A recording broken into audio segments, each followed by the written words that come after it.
Mike, hello. Steve. Having 7 days between episodes, I completely lose track of every button in the interface here.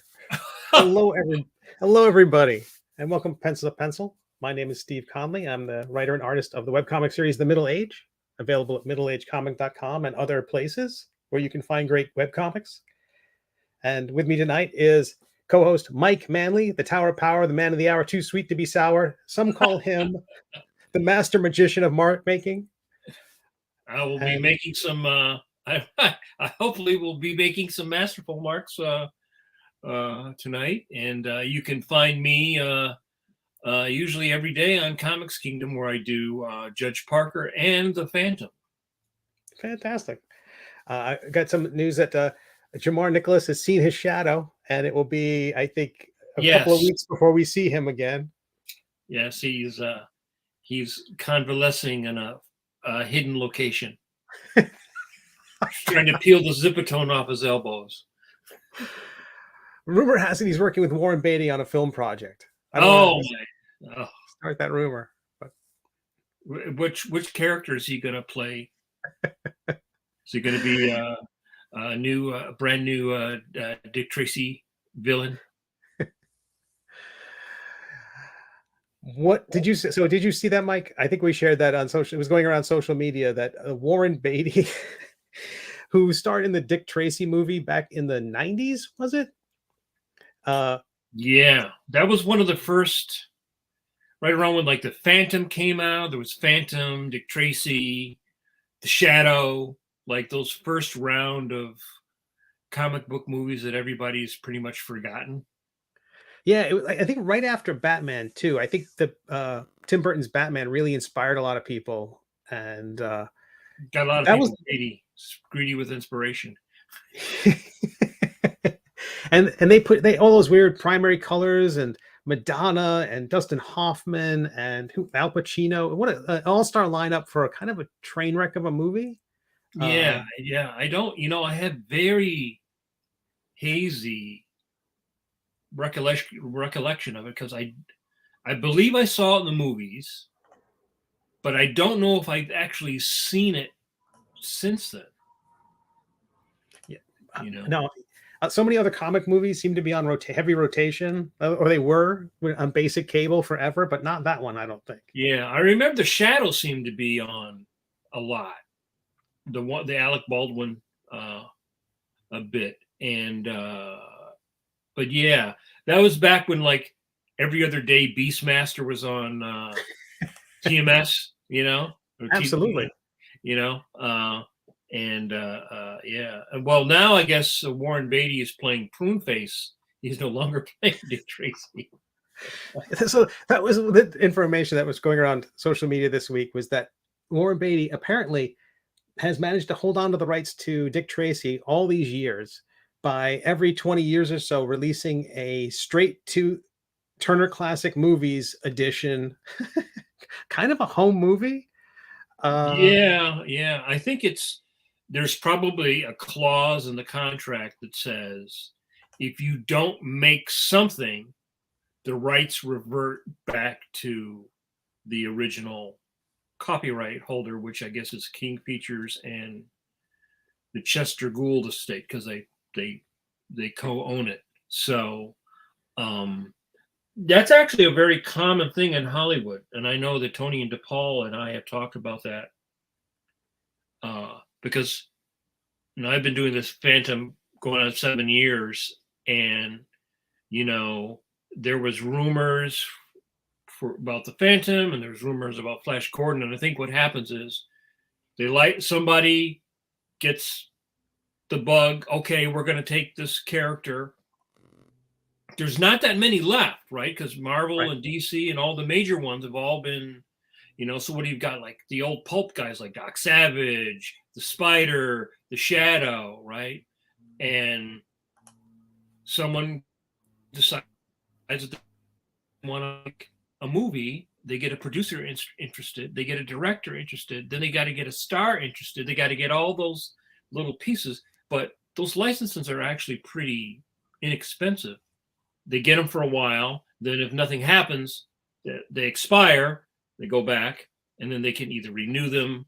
So I think some of the characters like Prince Valiant, Popeye seems to constantly be in some version of somebody making something. I know Right. Gendy wanted to make it, and he actually did some test footage that looked pretty good. So yeah, it was just very, very strange, but doesn't matter because evidently in 2027 he becomes public domain. Dick Tracy becomes public domain. So this might have been sayonara for Mr. Warren Beatty playing the character. And now you got to plan for everyone's going to plan for their crossovers where they're going to have Dick Tracy show up in their comic in 4 years. Dick Tracy is going to meet Steamboat Willie and fight the probably fight like Doc Savage or something. I mean, all these characters in the next 15, 20 years, basically all these characters enter public domain. Yeah, everything from like Batman, the early Superman, Mickey Mouse, Tarzan, all this stuff enters public domain. I'm surprised we haven't seen more of it. I know there was a horror movie that came out was this year, like or in 2022, which was Winnie the Pooh. It was a like a slasher film because it was entered the public domain. Right. Yeah. Yeah. So, and Disney was the leader of really heavily lobbying Congress. I think it was back when Bill Clinton was president to extend yet again the copyright. So, because I think it had originally been like, I think it was 70 years after the death of the author or something. So, like, eventually Lord of the Rings enters public domain. Eventually, all that stuff will enter public domain.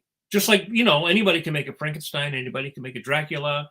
Sure. I think everything that Disney ever made, right, was like he just went through all the public domain legends and Snow White, Cinderella, Swiss Family Robinson, Robinson Crusoe, all those great Treasure Island. Like how many versions? Scrooge, right? How many versions of Christmas Carol are there?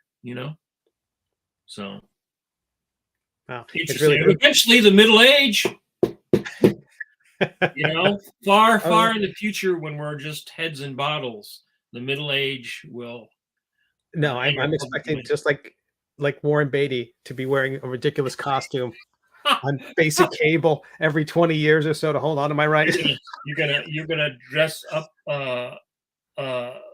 in some sort of like Max Headroom getup of your character. Oh, so weird. What a weird world, Mike. It is. It's all about money. It's not about the fact that these people, usually most of these people that make these things, actually have any passion. Really, it's like they figure out, okay, what's left.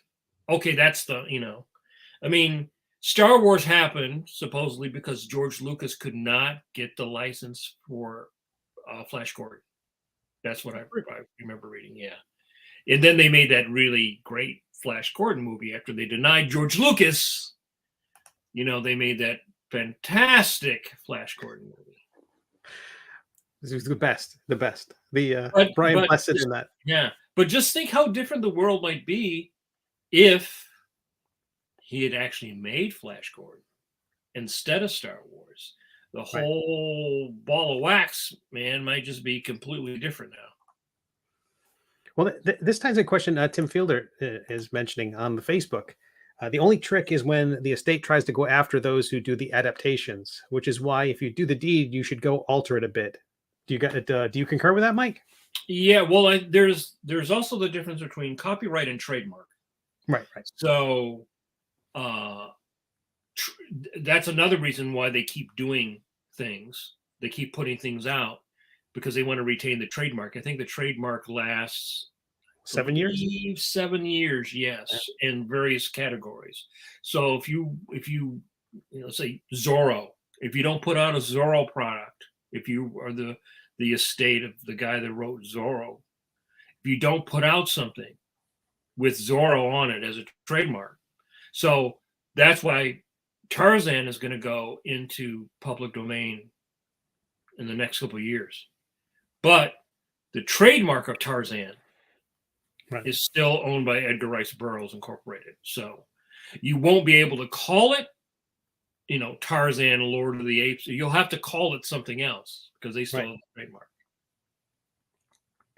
Yeah, that's interesting. And I think it's great that, if Star Wars, might not exist if Flash Gordon was possible, but, or Incredibles might not exist if they could have gotten the rights to the Fantastic Four. I know that's not necessarily the origin story there, but it's hard not to see the parallels. But it feels like the people are so much better off if you want to go work for Marvel and do Spider-Man. Just make your own Spider-Man. Just whatever it is. You don't have to, you just end up just being so much happier. Well, if you actually look at the business right now, what is happening with Marvel and DC? For the last 20 years, there really are 30 years almost, there's no new characters. And what they keep doing is they keep making different versions of Thor, different versions of Captain America, different versions. Like, how many versions of Spider-Man are there's like, the young Spider-Man that's now in the films, right? The Spider-Verse Spider-Man, the Spider-Gwen, right? So they're not, because nobody's going to go to Marvel now and create Spider-Man. No one's going to do that. Like, I wouldn't do Darkhawk for them now. Why would I give them that idea when if I keep it myself, I have much more control, because like now they've reprinted, they've done other series with Darkhawk, but I don't get any money from that. Right. So. Oh, it's nuts. It's nuts. Well, I'm very glad I'm doing my thing. And you were talking about this year in 2023, you're going to be releasing some of your original concepts. Yes, that's the plan. That's the plan. It'll definitely be towards the end of the year. I want to kickstart some of my own material, because the older you get, you want to have your own material. The business is not the same as it was, say, for someone like a Kirby or a Williamson or a Buscema or any of those guys who work for a really long time, 30, 40, 50 years. Your career is not going to be the same as theirs because the business is completely different, and in fact, if they knew back in like 1961 when they created this stuff, if Kirby knew that, all the contracts would have been completely different. Everything would have been completely different if they knew that, they were going to put out this character and then, it's going to make millions of dollars and eventually billions of dollars, right? Right. It would have been... And when you were doing Darkhawk, you had no idea that Marvel could produce a good movie. There was no evidence to support the notion. In fact, to the contrary, you were pretty much convinced that they could not produce a good movie, because none of those TV shows or those cartoons were very good. Right. So yeah, I always advise young artists, young creatives, do it yourself. It's harder, more risk, but if it pays off, you're Hellboy. You're Mike Mignola with Hellboy. If he had created Hellboy for Marvel or DC, he would have lost control of it. Right. Huh. Oh, well, I'm excited to see what you cook up, Mike. I think I really liked the past projects you did. I liked Girl Patrol. I liked Monster Man. I would like to bring back some of the Action Planet stuff, and then I have a bunch of new ideas. It's just trying to it's sort of like an aircraft carrier here. There's like sorties every day, so it's like got the full-time job, pays the overhead, and then you have to block out very specific time to work on the side projects, which, you know, are a lot more fun, but they, you know, it's like having 3 full-time jobs. I already have 2 full-time jobs, you know, and I'm asking to have a third full-time job and a podcast. Well, speaking of which, this week's topic, we have a really good one. It came out of nowhere. I don't know where. I forget. It was in the text chain. I don't know who suggested it, but I think Jamar suggested this tonight's subject matter. It's a great topic. It's about drawing hair, and I immediately thought this was a great idea because it is such a challenge. It's such a thing that younger cartoonists, aspiring cartoonists struggle with, and it's always something where when you see an artist handle it in a different way, it's almost always I don't know. It always opens up a whole other way. I like new ways of drawing hair because I don't know. There just doesn't seem to be one good. That for me, there's not one perfect way to do it. I mean, I look at like Williamson or Alex Raymond or Mike Waringo, and they all seem, or Jack Kirby, and they all seem to handle it differently, and I love them all. So I'm excited to see what you've got. Well, we're gonna talk about that. We're gonna talk about that tonight, and sort of like what I think of sort of like the origins of hair, and how important it is in your repertoire of your skill set, because the one thing, and everybody can go on Instagram right now, the one thing you see that to me is still the most popular subject across the board is drawing attractive women. And part of drawing attractive women is drawing good hair, right? And it doesn't matter style or like I said, you know, to me the most popular subject matter still is, and the most difficult is drawing an attractive woman, an attractive female. That is still the thing that everybody loves to do. And it seems, at least in my experience, there are more young women now who love to draw female characters because there's more female artists. It used to be you had like the good girl artist or the pinup artist, you know, and in the slick magazines back in the old days, like Esquire, you know, you had people like Richard Petty and Alberto Vargas who made careers out of drawing beautiful, sexy, idealized women. I mean, that's been a big thing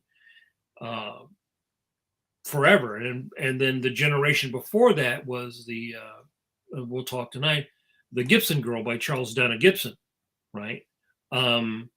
And I think that there has always been, and there will always be, a demand for drawing attractive women. And if you can usually draw women well, you can usually draw a lot of other things well, because it's a lot more difficult. The degree, the mountain to climb is very steep, and people are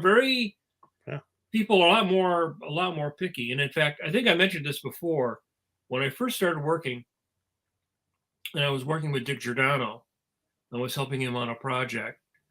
He told me that if you could always draw heads and hands well, you would always be able to find work, because those were the two most difficult things to draw. Right. And, you know, when you would look at illustration, you always have great hands, great hair. You know, there were whole magazines like, you know, Ladies' Own Journal, Cosmopolitan, all those great magazines back in the day had the top illustrators, Kobe Whitmore and Al Parker, and all these guys drawing like beautiful, lushly illustrated stories that all featured like attractive men and women, and so we can, if you'd like, we can get started. Did you have Yeah. did you have the graphic? Yeah. I know you sent us. We have this one. I know you talking about. I sent you the other one, but Yeah, I just couldn't get into the system. I was having trouble with Chrome this evening. I'm very sorry about that, Mike. oh, okay. Well, there's no problem here. Let me get my my okay. Yeah, I'm the new version of StreamYard is kind of strange. I'm still not used to. Yeah, I found it was the challenge with. Oh, here we go. Let me see. If we can add this. Let me know when you're ready for me to add that, Mike. Okay, just a second. Let me get it back to the top. Okay. All right. Okay. So this is a great illustration by Charles Dana Gibson. And he was sort of, in a way, the first big good girl artist. He did this feature of like high society women and all the foibles of high society men and women. All this scrumptious pen and ink illustration. And this guy was like fabulously wealthy. And one of the things about illustration, the further back you go, because there was no TV, there was only radio, and there was movie, print was huge. And this guy was really like one of the first big.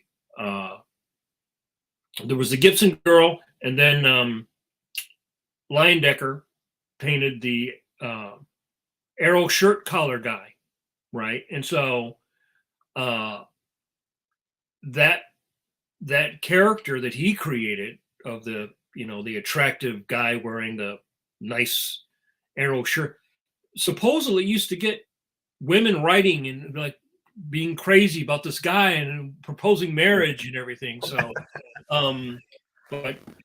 so I sort of look at him in a way branching into popular illustration, drawing attractive characters. He also drew like funny, weird men and stuff like that. You can just spend a half an hour Googling his name and you will find just amazing drawings. But to me, this is sort of like the grandfather of that great idea of drawing sumptuous hair, attractive characters. And it's as much about what he does draw as what he doesn't draw, how he really keeps the faces very open, how he highlights the hair, and you really feel the flow, the flow of the hair on the form. And so he's sort of like out of his, and he was so hugely influential. Out of him, the next, I sort of break it down to there's sort of like the great giants of illustration, the great giants of comics, or comic strips, I should say, and then everybody else sort of descends from them, as we've talked about before. So like here's a great Alex Raymond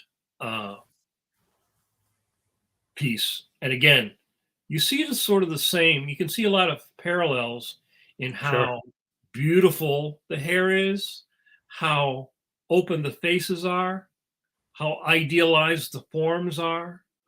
And when I used to share Al Williamson's studio there for a few years, he had this amazing collection of all these Fosters and Raymonds and all these fantastic illustrators. I used to just literally, when I first moved there, I used to stay up until the wee hours of the morning till I was so exhausted poring over those originals and just sort of studying them and studying how something like this hair does. And to me, he was like the primary comic book hair stylist was Alex Raymond. Even more so than I think than Hal Foster, who was a little older, but everything was just so sexy and beautiful. The hair is just sumptuous. There's another piece by him, which again relates very much to the Gibson Girl. And then here's another piece a little bit later on, when he was doing Rip Kirby after World War II, when Alex Raymond came back. The syndicate would not let him return to Flash Gordon. So he came up with his own sort of film noir, private eye detective character, Rip Kirby. And his style, all through his career, continued to evolve. And so you can see it's a little bit looser here. He breaks the line a lot, but just beautiful, flowing, sort of abstract hair. And so he's sort of like the godfather of comic book hair, you know. Here's another. This is Honey Dorian, who was Rip Kirby's girlfriend, but just beautiful, beautiful pen and ink line control. You know, you really feel the hair is actually sort of moving. Yeah. And so I break it down into, like, there's the illustrative people like Raymond. Then there's the stylistic people like Alphonse Mucha, people like that who just do things that are much more about design. And then you have cartoony characters where the hair is sort of a abstract design, right? Almost implied, right? Yeah, right. So we go right from Raymond, and after Raymond, I think the next best guy for doing hair was Stan Drake, and you can see how Drake, who was a few years younger than Raymond, and ironically, it was Stan Drake's car that Alex Raymond was driving when he drove it off the road, brand new sports car, and killed himself. They died. Stan Drake lost his ear, and he got pretty banged up. But the next best hair guy to me was Stan Drake. All pen, and then every once in a while you pop a big fat line on something. But just, again, very similar in approach, but a little bit more modern. And years later, he did this book called Kelly Green, and he's just like the master of hair. You can see how important hair is, just even for the attitude and the mood of a character. And then afterwards, after he was done with, he did his strip Julia Jones. So this was Julia Jones. And then, of course, in the time went on in the 80s, he stopped. He stopped doing the strip because it stopped. Their circulation dropped. He went and he did Blondie. So here is what I'm talking about. Hair as a design, almost like, if you think like Bart Simpson's hair or something, right? So this hair isn't really hair, it's a cartoon, it's a design. And so these characters were designed. Yeah, that S on the side of her head, right, fantastic. And she's got like a 2 for these kind of I don't know, little strands. It's beautiful. And then here's actually a strip drawn by Drake. So he went from this to this.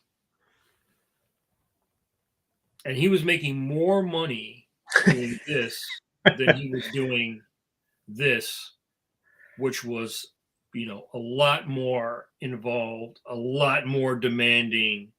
You know, he used to take a lot of photo reference and would get models, and, you know, so in the end, he went to doing this, and his studio mate, Leonard Starr, which we've talked about before on the podcast, he went from doing On Stage, which was another realistic soap strip, to doing Little Orphan Annie.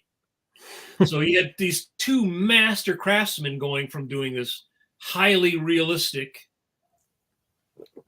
you know, bravura drawing to doing cartoony, you know. But again, just look, you know, just even like how he places all those women's legs underneath the table.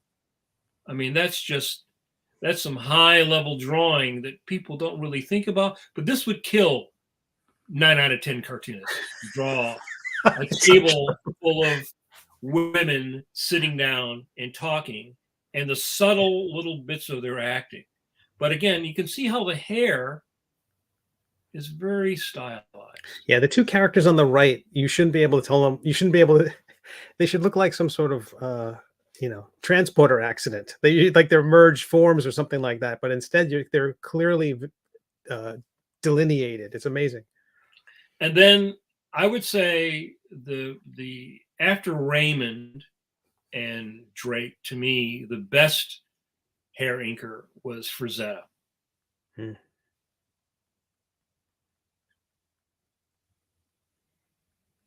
He also drew a nice derriere, but he really had sumptuous, sexy. The very lines that he uses are very sensual. There's a real sensual quality, slight, thick, thin, very consistent throughout the entire form, but especially on the hair. And sometimes with hair, it's as much about what you don't draw as what you do draw. Here's one of his famous pinups that he did. And just amazing. So I think this hair and the slickness and the pattern relates very well to this, that pattern of light. Mm-hmm. What I call like the crown lighting. So you usually have a light at the top. And of course, these guys are all looking at Hollywood. You know, I would say that Raymond especially was a person who was also influenced by movies and glamour photography that you started really getting in the 20s and the 30s when movies were really big and you really had big movie stars. You know, glamour, you would have all those glamour magazines that had sumptuous, you see those old Hollywood movie stills.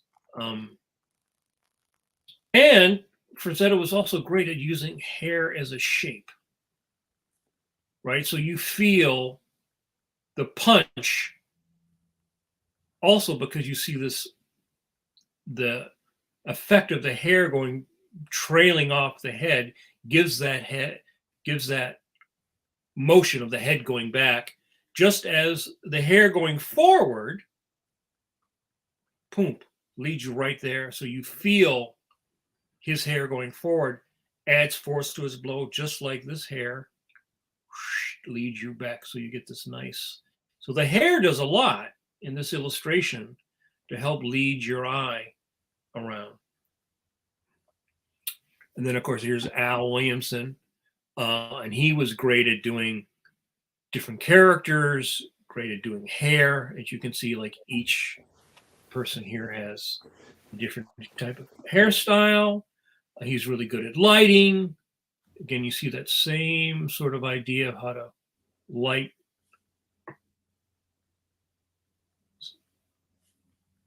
And this is all brush inking here, and then this is all pen inking.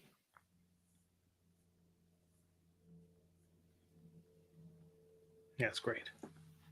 And then you get to, so you had the pen and ink guys, and then you have what I call like the design guys. So this is a design artist. This is someone like, this is Bob Peak. This is, I think, was a cover for TV Guide of Lucille Ball.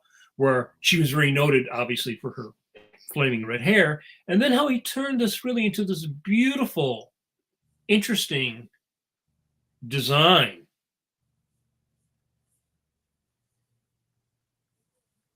All sort of like Art Nouveau, relating to Alphonse Mucha, Right. who took hair and then turned hair into a design, because hair doesn't really look like that. So he was looking at hair, and then he turned this into this beautiful abstract design. And here's another one. Beautiful abstract design.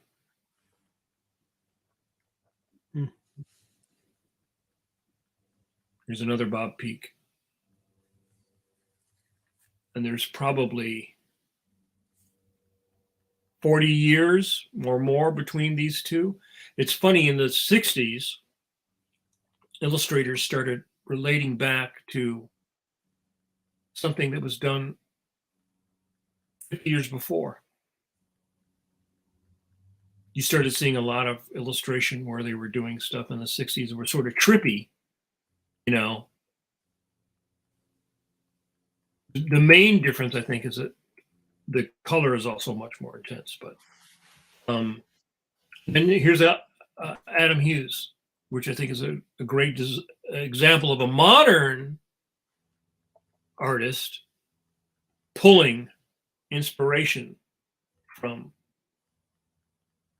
this approach. There's a drawing by Brett.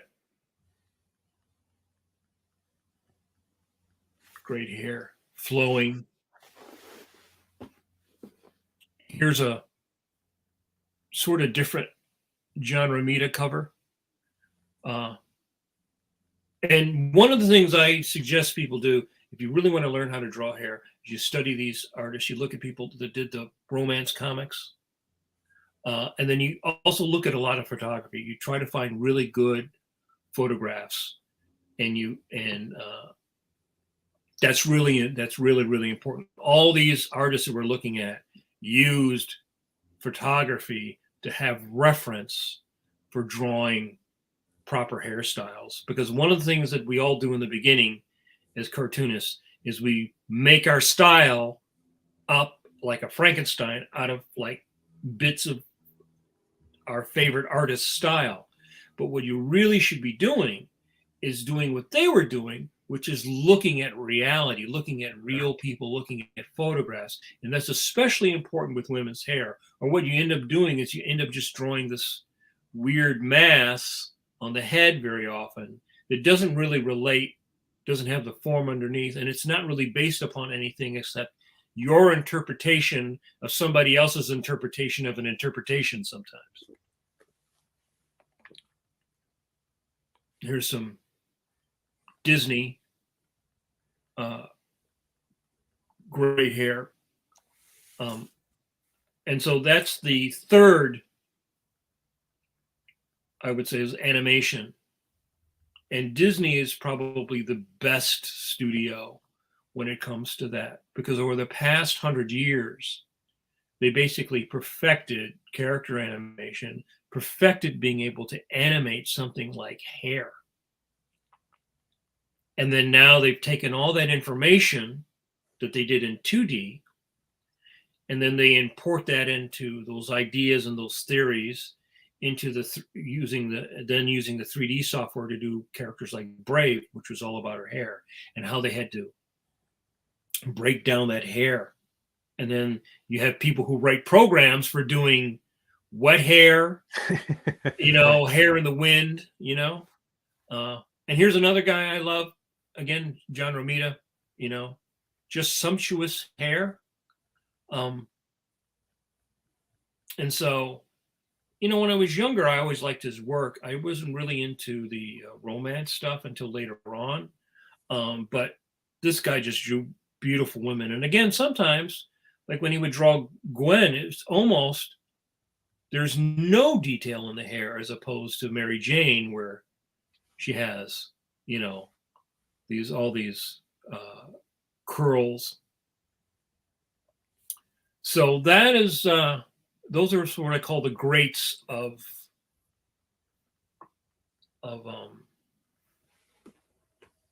comic book inking. I've got a couple examples here of. Let me do that in a bit. Those are fantastic. Well, folks, if you're watching on Facebook, be sure to hit the like button, hit the or the heart button, or actually any of the icons.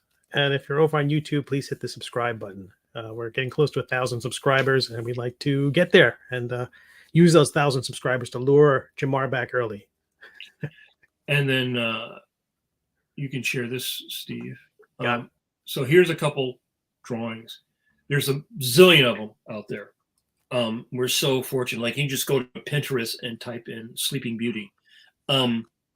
This, I think, relates to Muka and the design, but just beautifully designed hair. Yeah. And one of the things about animation as opposed to illustration, you can't do all that feathering. You can't do all that tricky lighting. You've got to be able to break it down simply, right? You've got to be able to break it down simply.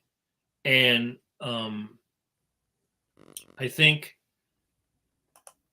I also learned a lot about drawing hair by studying animation drawings of hair. And there's with animation, all the information has to be there, but it all has to be simplified. And I think for me now, when I look back on the history of Disney, this is probably their best film. This and 101 Dalmatians are the two best films of everything that they did, especially for character animation and design. And where do people send their letters, Mike? To your Instagram? Draw Manley is your Instagram Yes. And then, so moving on very quickly. So I really started paying more attention to hair when I had to start doing Judge Parker, because that's a soap opera and it's all about drawing hair and drawing the character's hair. And like I had said previously, when I started on the strip, I followed Ed Barretto. And so here's a typical Ed Barretto strip featuring Abby, who was the mom, and then one of the two daughters. There's two daughters. There's Sophie and Nettie. And so Sophie was like the precocious, smart little blonde. And then Nettie was like the more, I guess, like flighty older sister. But one of the things I faced was that, okay, I was looking at Eduardo's work, which I loved, but I was trying to sort of figure out, like, well, how the hair of that character worked. And I don't think he always penciled it. I think sometimes he had somebody else pencil some of it and then he inked it. So I was having trouble sort of figuring out the character, because I had to imitate his stuff. Then eventually I would be doing it, not imitating his stuff. So taking a note from what I learned from Al Williamson was, what Al would do is he would take photos, or he had a lot of old photo romanzo magazines, which were basically fumetti. They were like black and white magazines of soap operas shot with live actors, but like as a comic book. Sure. Yeah, and great. So he would have like one, let's say like an old fat guy, grandpa guy. He would have like a zillion photos of that guy. So that helped him, and he would like swipe that stuff all the time, would make his characters consistent. So what I did was I started thinking, okay, what I should really do is I should cast my characters.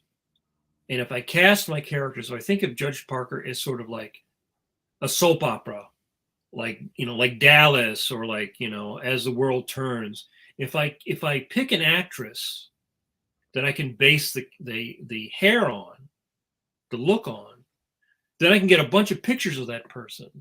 And that would help me really sort of create a model that I could use. So here's an early version of Abby. And the actress I decided to use was Morgan Fairchild. And I really liked her hair, and it was this very, Hollywood glamorous, she always has that Hollywood glamorous hair, right? Just an amazing creation to get hair like that, right? But I also like all the shapes. So what I did in the very beginning was that I decided that, okay, I would cast.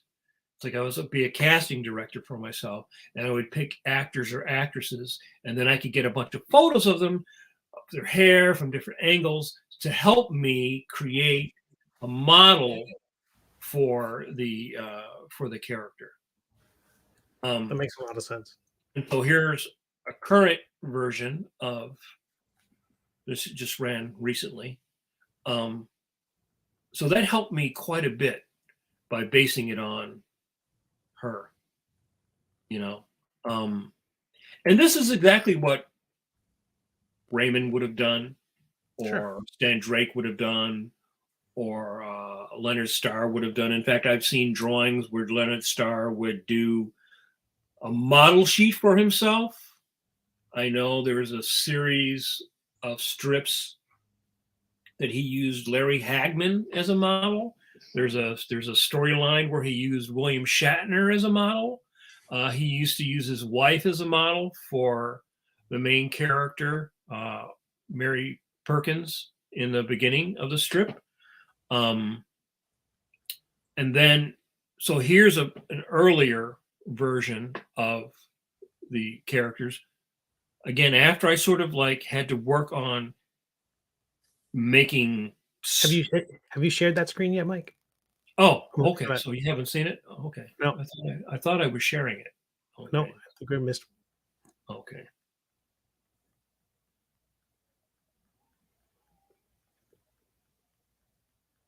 Okay. All right. So let me back up here.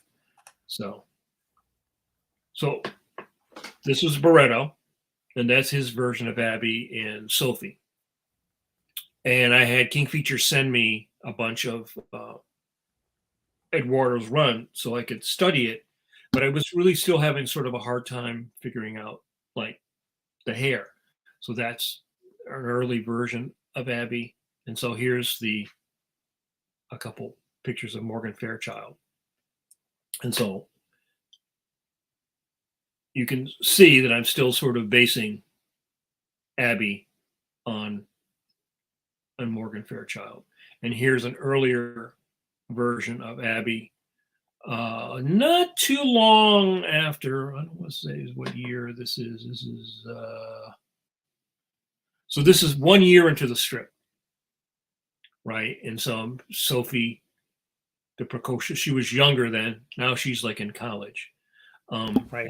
But the hair is very important. The rhythm, to me, of the hair was very important for her character, being a precocious teen. And I always want, you always want them, even if the hair is disheveled, you still want it to be glamorous, and you want it to be interesting, and you don't want it to be unattractive, right? Because that's the whole point about, you're not drawing real people, you're drawing idealized real people. Sure. And you're continuing the legacy of that style, right? And so here's a pencil Sunday featuring Nettie, who is the older sister, and so this is about as tight as I would pencil it for myself, and then I would ink it from that. And so then There's this other character who's now been killed off. Spoilers. Well, she was killed off several years ago. But I based her a little bit on Brigitte Bardot.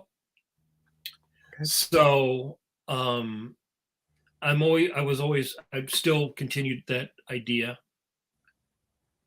So the hair is very important in a soap opera script. And so I spend a lot of time. I built up a reference file of hair.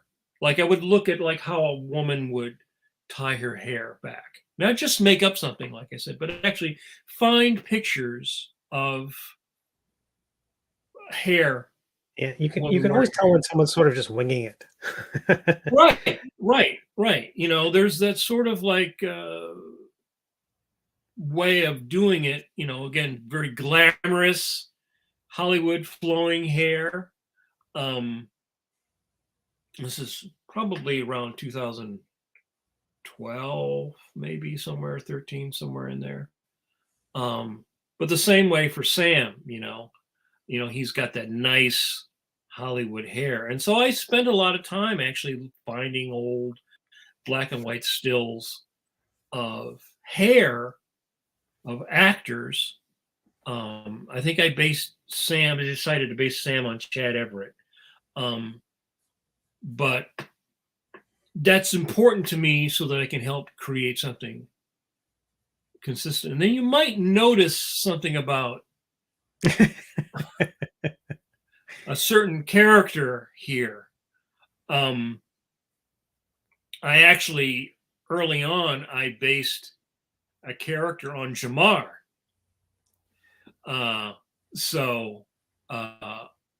And I didn't have JAMAR pose for it. I think I just had I got some photos off his Facebook or whatever. So I based this character Angel on JAMAR. So note that, everybody. If you're watching this 70 years from now, JAMAR has just entered the public domain. Yes, right. You know. So this is a younger version. So this is a year into the strip, 2011. That's great. But again, I'm always thinking about the flow, the interesting flow of the hair. And then JAMAR has, dreads, so they gave me a great opportunity to ink that texture, and it did that with a pen. So this is almost all pen, and then going back with a brush. Nice. And then here is a Sunday that I penciled, and that was guest inked by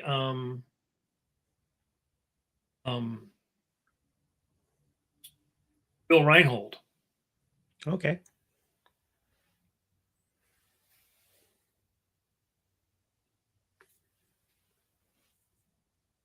So I'm definitely, copying the same idea of lighting and how to do that lighting on the hair from people like Frazetta, Raymond, Drake. I mean, I just really spent time studying,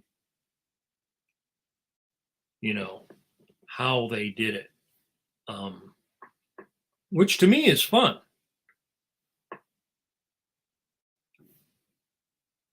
So Those look great.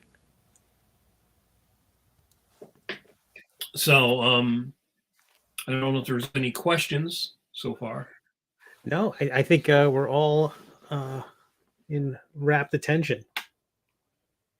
Okay, well then we're gonna keep moving because we're gonna run out of time. I know. Well, I saw a bunch of likes coming in on Facebook. Thank you, everybody. You're fantastic. And a huge amount of new subscribers over on YouTube. So thank you. It was like we were kind of plateaued for a while there, and you all just all came around. That's great. All right, are you ready for me to share that, Mike? You're ready. All right. So originally did this in Draw Magazine, but I thought that this material would really work here. So you can hear again. You see the Gibson girl. and just fantastic pen and ink work. So when you're drawing the character, you think about one of the first mistakes people often do is they don't actually draw the skull or draw the whole head underneath. And of course, if you don't do that, then you don't know where to place the ear. And that's all very important in making sure that the hair is on top of the head, not on the skull, above the skull, right? Very often I'll see an artist make it's sort of like baking. Like I say a lot about art is about following a recipe.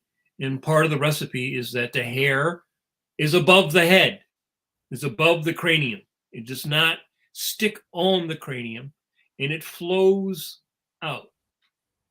Very much in a series sort of like S's, long S. Even if somebody's hair is straight, it's still like a long S. So the first thing to always make sure is that the hair is above the head, and make sure that you draw the head underneath before you put the hair on. Okay. And in order to get that idea of the lighting, and this would be whether it's blonde hair or a brunette or dark hair, is to think of it as like a wave where it rises up, where the hair rises up. That's where you're going to see the reflection of the light, right? And in comics, we often do that sort of like crosshatchy, feathering, right? Can you zoom in on that a little bit, Mike? Cool. Yeah, that's great. So there's always a light source, right? Even when we were looking at Blondie, even though it's very graphic, those little squiggles were doing that, right? It's just a super cartoony, stylized way of doing the squiggles. And so the hair comes out of the head and flows down. It's not just like it's not a wig, right? Often people sort of draw the hair like a wig. So it's really important to understand and to structure the head and to think of how the hair flows down. Again, flows down. These drawings are by Brett. And I think if you look at this, relates very much to those Disney drawings we were just looking at, right? The same idea, nice flow of hair coming out and down. If you're just drawing it in line, because not everybody's going to do, some people's styles are very graphic, or you're working animation. Again, you're not going to be able to do a lot of feathering, right? You're not going to be able to do a lot of texture. So you're just dealing with shape and form, rhythm, and the hair wraps around the head. And in someone like Abby, definitely it's reversed, but it definitely does that. And so I have worked out this sort of series of S's that fall off the hair. And so if you have the skull, you have the hair above the skull, you just kind of let it flow out. And it's also important, I think, to sort of feel the rhythm, of the hair as it flows down. And it's really good to do stuff like just find some really nice photographs, practice drawing the hair. I used to do that very often. And sometimes even do that to warm up. And then you have things that affect the hair, like wind or motion. And that's really important. And then that's what I call the crown. So you really see this, especially in animation or in anime, where you basically have Can you enlarge that one too, Mike?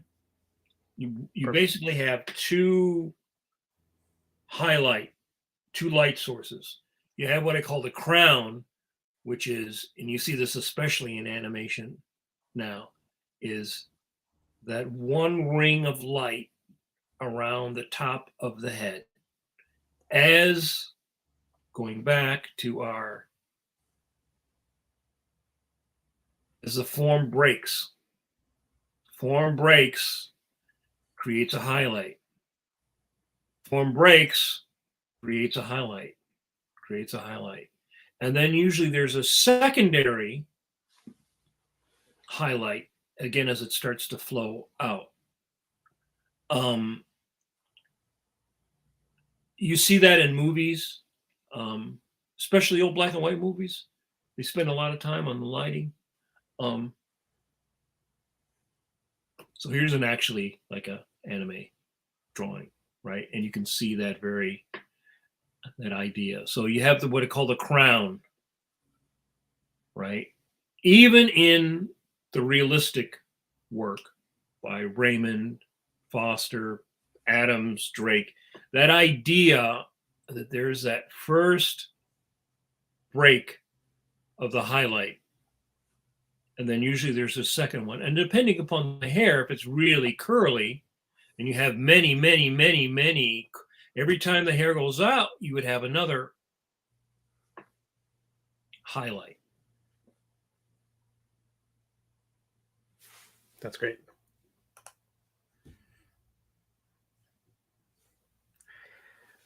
Suzanne Ringo on YouTube, Mike says, drawing hair seems simple, but damn, it's not unless you know what you're doing. Well, again, all this is really a process of study. The thing is, if you start to draw this stuff, you do sketches. Drawing is two components to me. There's drawing for information and there's drawing for performance. Sometimes they mix. Sometimes you could do a drawing for study that's a sort of a performance. But, when I would look at Alex Raymond, I could see he was doing things with his hair that Frazetta was doing, or Frazetta was doing after looking at Raymond. And it's sort of like there's a chart that you can follow of an evolution from, like I was saying, people like Charles Dana Gibson, who influenced Alex Raymond. Alex Raymond influenced all the Silver Age people, all the Marvel, all the DC, Frazetta, and then Frazetta influenced a million artists, right? There's certain key artists that just boom influence like generations of people. So if there's a 15-year-old today who discovers Frank Frazetta and loves the way he drew that hair, he's seeing Alex Raymond. And if he's seeing that Alex Raymond, he's seeing Charles Dana Gibson and all the other great pen and ink illustrators. There's really a direct, in comics, there's a direct, descendant. This guy, descendants. Yeah. So in the Bronze Age, the 60s, there was Romita, Sinnott, and Giordano, to me, are like the great hair guys. Really, because, and Giordano, who inked Neil Adams, Dick Giordano, who inked Neil Adams, very influenced by Stan Drake. But because Dick Giordano was he was an artist who trained a lot of artists like Terry Austin, Bob Wyacek, Klaus Janson, so many other people learned from him. They're learning what he learned from the previous artist. So that's why I'm trying to sort of lay it out where, like, if you're very influenced by somebody who's doing work today, they're still taking this information that's been coming down. Each generation kind of does their little bit of a spin on the ball. That's great. That's fantastic.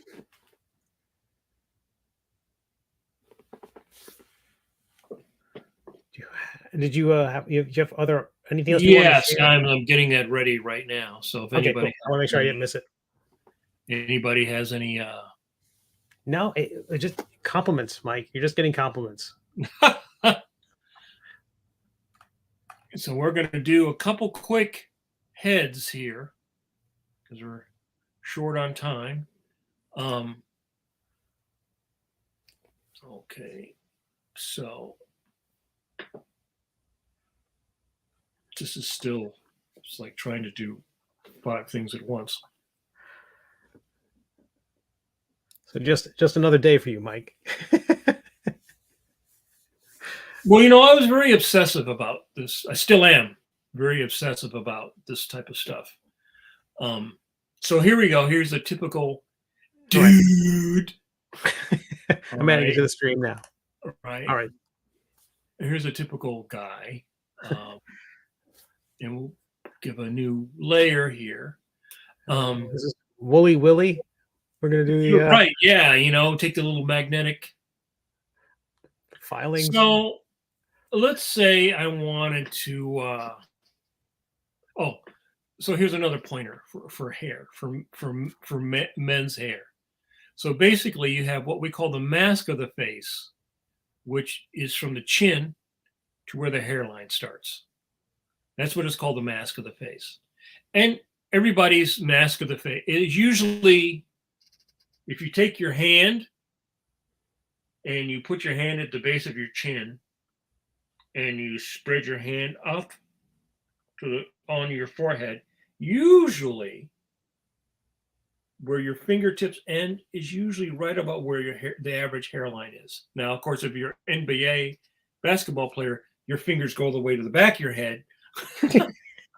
Or if you're like me, whose hairline is receded, it has run away from the tips of my fingers. But the other thing about drawing hair, okay, so you have the mask of the face, and then usually recedes back, goes forward, and then this is usually the pattern of hair on most men.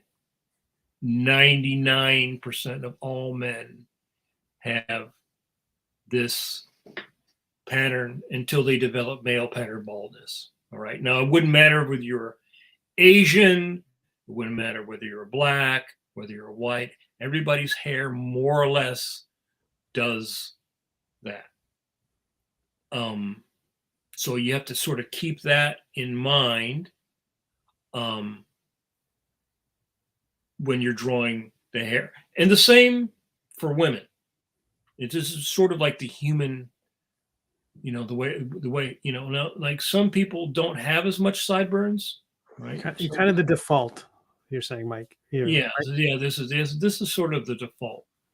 So when you're drawing a character, you think about that being in there, right?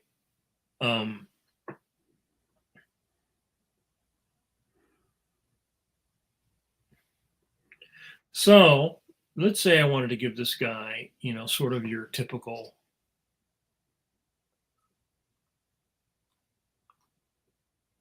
So what I think about first is like, what is the hair describe? How does the hair describe the character? You know, so let's say I wanted to do sort of a what I used to call the Rocketeer hair, right? So the guy would have the two hoops.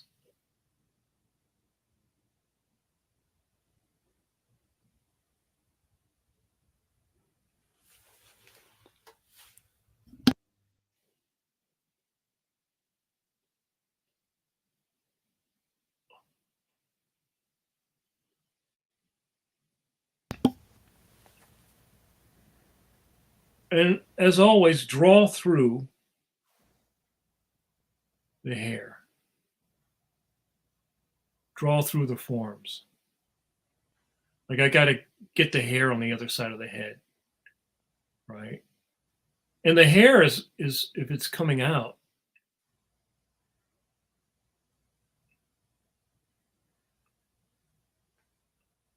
you know, he might have a part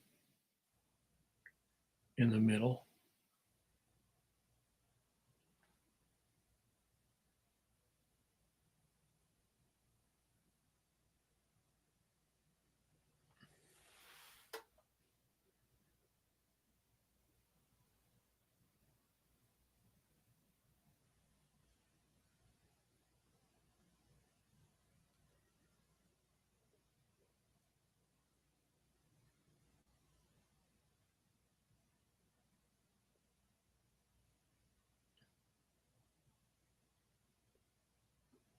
And I really think about the rhythm of the hair.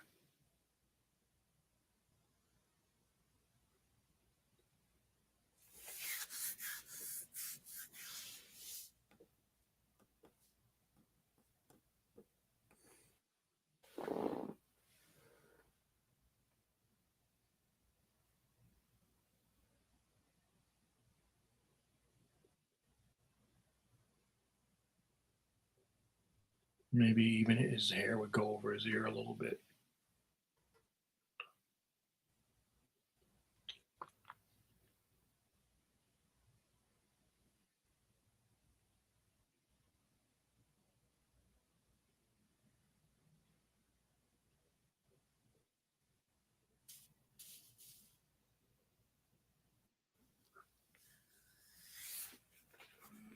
So let's say I wanted this guy to be a blonde, because I actually remember one day asking Al about how to do blonde hair, and he was like, "Oh man, you know, blonde hair is really tough." And it was funny because I figured, "Oh, here's a guy who's been doing it forever." He'd say, "Oh, boom, boom, boom, boom. This is how you do it." But he actually wasn't that type of artist. He was much more an intuitive artist, even though he definitely had a technical aspect. It was sort of like a lot about a feeling. So if I was going to make this guy a blonde,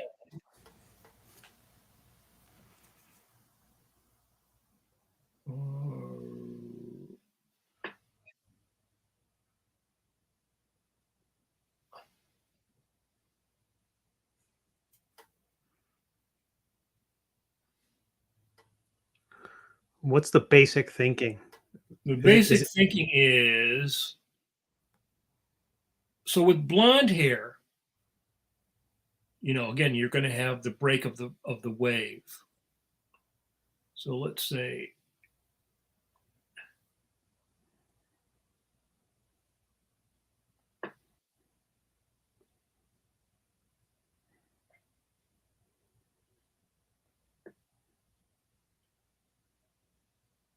and then, you know, line weight plays a lot.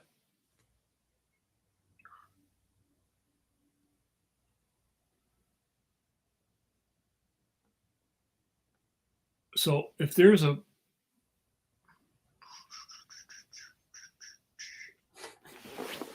right, this is where you would have your highlight. Again, the crown. And you would probably have it here. So if this is the typical sort of comic book,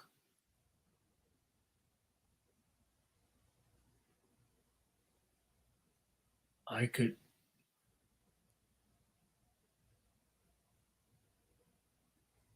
wouldn't. So you, even with blonde hair, you would just you would indicate it. You'd indicate that crown somewhat, even if the colorist was going to do most of the heavy lifting. Well, again, you know, the difference in the old days was that you never knew who was going to color your stuff, so it really had to work in black and white. That makes sense. It really had to work in black and white. Was it sense back then that the colorist was going to make the work better, or was it going to, or make it different? Or what was the approach? I got the sense looking at a lot of Wally Wood's work that he was trying to make it bulletproof, so no matter who colored it, it was Yeah, going to work. I think everybody was. Everybody, you know, and some departments, some like DC had, I think, generally better coloring than Marvel back in the day. Their coloring department was very good, especially like on their war comics. And so generally on the bottom of form, which is just sort of a standard inking thing, on the bottom of form, you usually have a fatter line, right? So if I take all this off, right, you can see, right?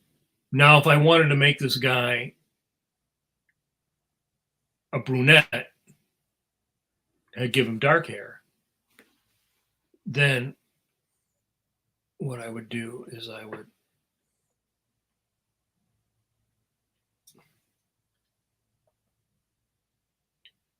first go in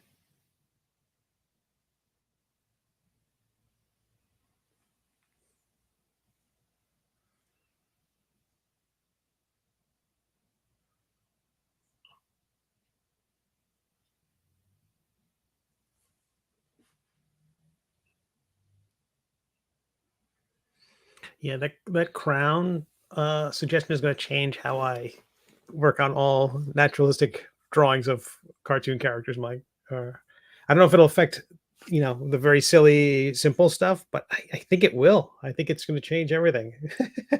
It's gonna all my work before this episode and all my work after this episode is going to be different.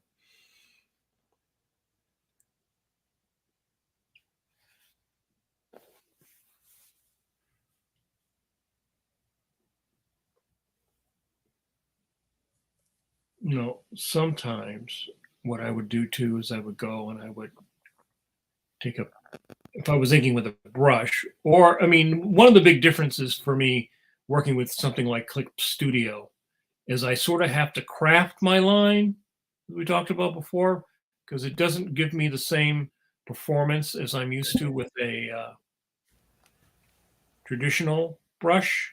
So what I'm trying to do is create a imitation of what I would do traditionally. So you can go in and do big blobs, big areas of black,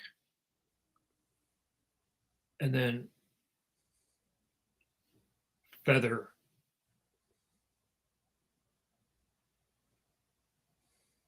into that. Yeah, that's great.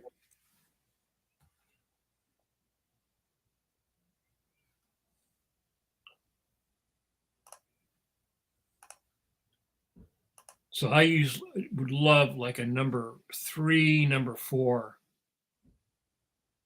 sable hair brush.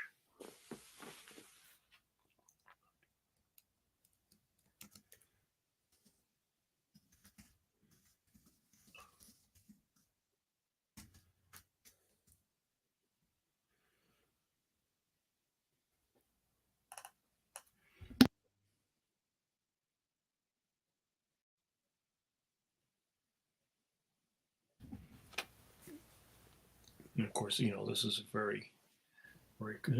Now, the nice thing about Clip Studio is that it's easy to go back in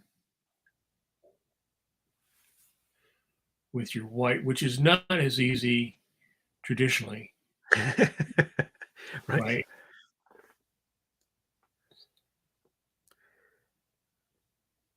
So what inspired that? What inspired that second crown lighting?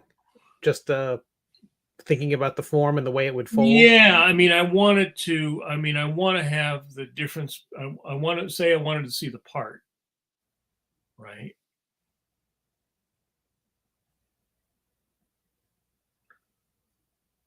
And then I wanted to have another, this is breaking, this is breaking.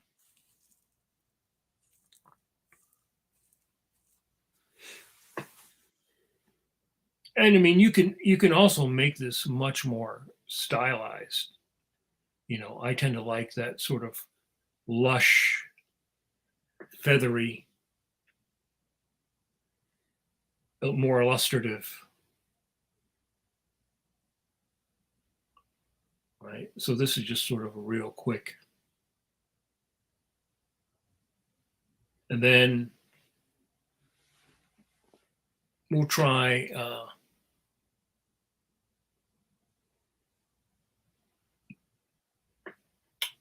so let's say she's got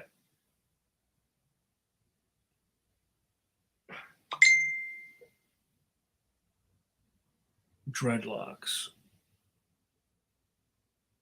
that go back into a ponytail.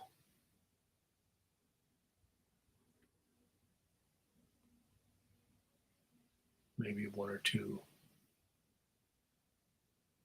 strands. Again, now, you know, with your dreads, your hair is a little bit closer.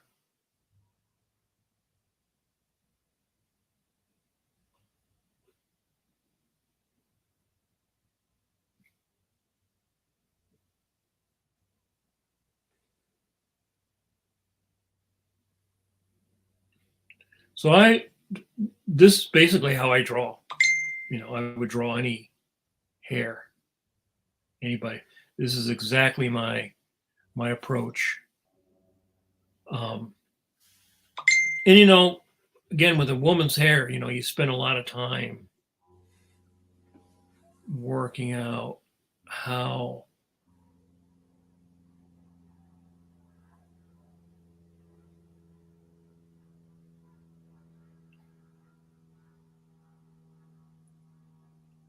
her hair falls.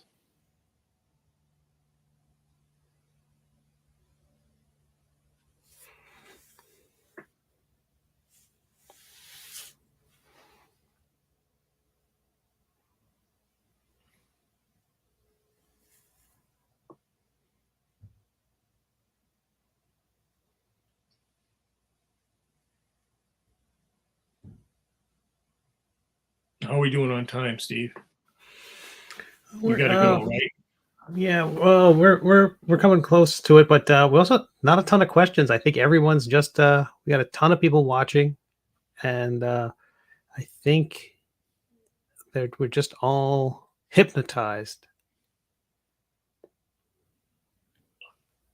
So once I had a bunch of me take that down. Okay. I just did this on the Phantom where I had to draw some native warrior girls. And I was looking at African hairstyles of various tribes. So then I would go in and I would start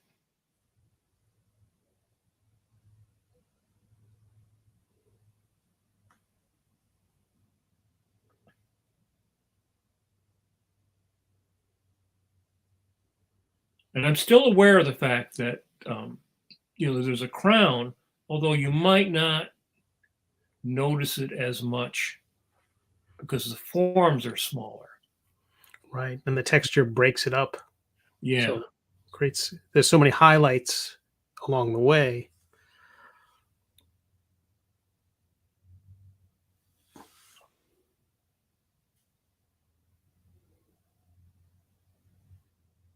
So this is how I did like Jamar's hair. And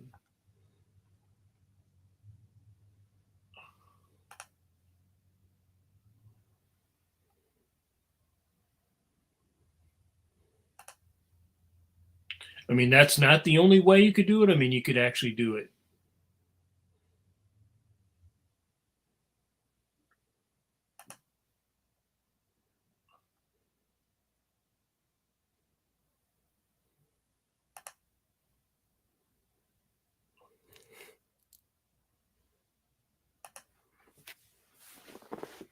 you could do it like that, and you could fill that with color.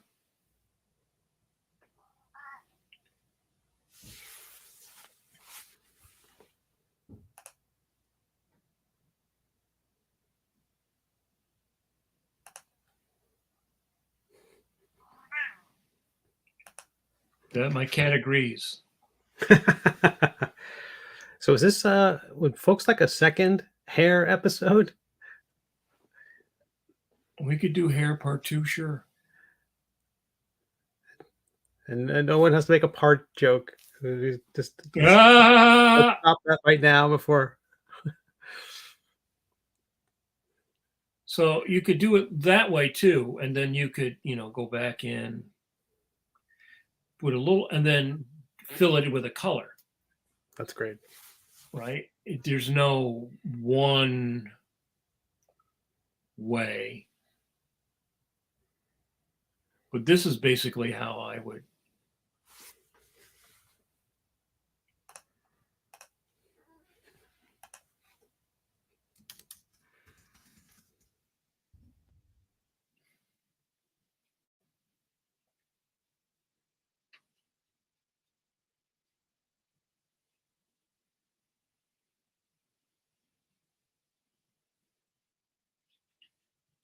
And hair is always layers, like I was saying. So, you always have a few. I think it always looks good to have a few stray. It just adds a little bit of extra energy.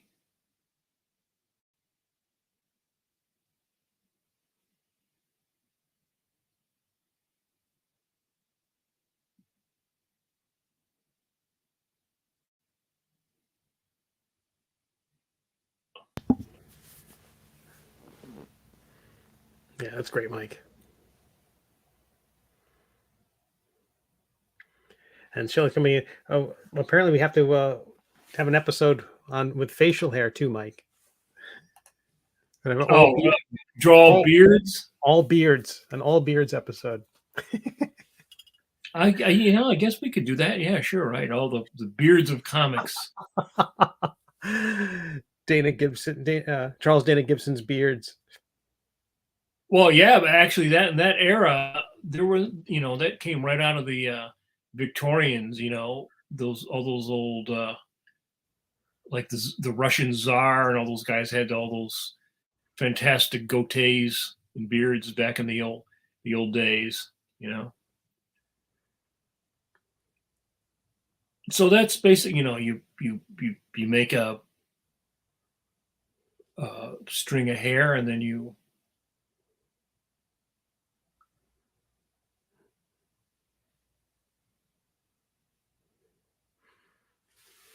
That's it. That's all you got to do. So I guess that's it, right, Steve? We got to wrap it up. Yeah, that's great, Mike. Mike, that was amazing. The audience stayed with us all evening in a way I have not seen in terms of our audience numbers the whole time. Hypnotized, Mike. Wrapped attention, and not a ton of questions, but a lot of love, a lot of compliments. Alejandro on Facebook says, "I love a second hair episode. Learning a lot tonight," says Kirk's Pencils on YouTube. Some people were saying while they were quiet was they're working on their own books, like okay. And which is good. We're happy to be your virtual studio mates. Right. Well, we could always do something a little bit more, maybe next week on hair, do another hair part 2, and maybe something else. Thanks, Susan. Yeah. So basically, do what I always say. Get your folder, follow the people that you like. Analyze, draw for analysis, draw to understand. That's the best way for us artists to learn anything, is to actually draw it. Because you can look at it and you can have all the books on how to draw, but you really only learn to draw by drawing through application. And like I say, you do 2 things. You understand it, because this kind of drawing is drawing upon recall. So you're recalling the information. So you have to draw it into your head. That's great. That's great. Thank you so much, Mike. Thank you so much, everybody. Thank you, everyone. Where can folks find you online, Mike? Best place to find me is on Facebook and on Instagram. And I may try to finish these up, and maybe I'll post them a little later on my Instagram. And Mike's Instagram is Draw Manly. Draw Manly. That's fantastic. And if you want to find me, middleagecomic.com. I'm on Webtoons, Tapas, and Go Comics. And I've got a Kickstarter for you TTRPG fans, which is running until March 9th. That's at deathdealing.com. It's a little game thing I cooked up. Just a little game thing. It's going great. It's going great. But thank you all so much for being here. Yep. Hopefully we'll have Jamar back in here soon. Again, thanks for subscribing. Thanks for clicking like and all the hearts and everything else. Please share. Yeah, please do share. And we're still in the pandemic, the endemic. The endemic, yes. So got to wash those Kirby hands. Keep those Kirby hands sparkling clean.